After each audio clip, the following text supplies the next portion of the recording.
Hi, Professor Charlie Evans. Just wanted to say a couple words as we finish up your Intro to Digital History course.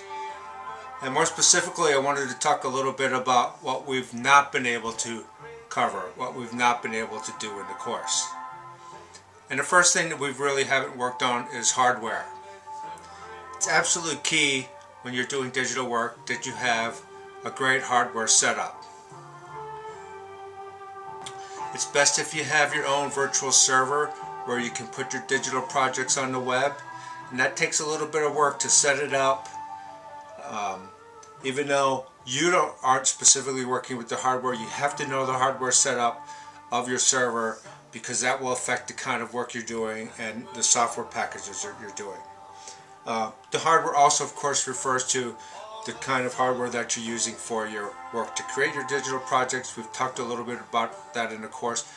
But for example, with the videos that I'm making, I'm trying to make do with a flip camera on a really cheap 3-tripod stand.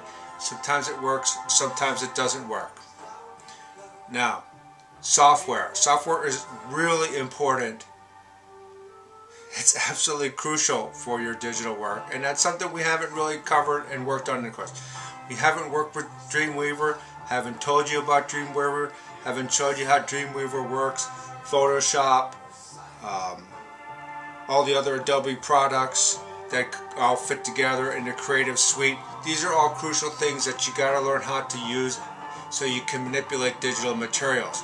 Something we haven't really had time to work on in the course because I've been just trying to introduce you to the whole concept of digital work and the whole concept of available tools that you can use that are on the web right now and don't require a lot of background on your own part to be able to use those.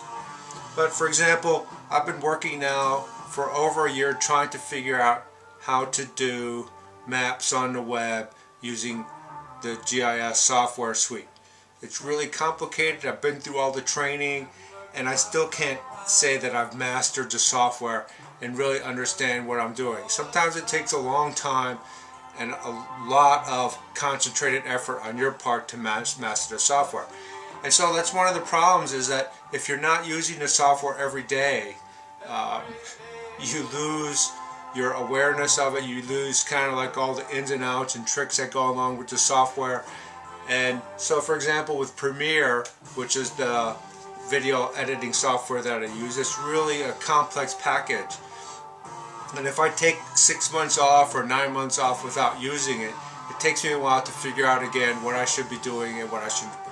So as we finish up the course, you've done great work in the course, and I just want to remind you at this point that we haven't really touched much of the hardware requirements for successful digital project work, and more importantly the software that you're going to have to master for you to do great digital work.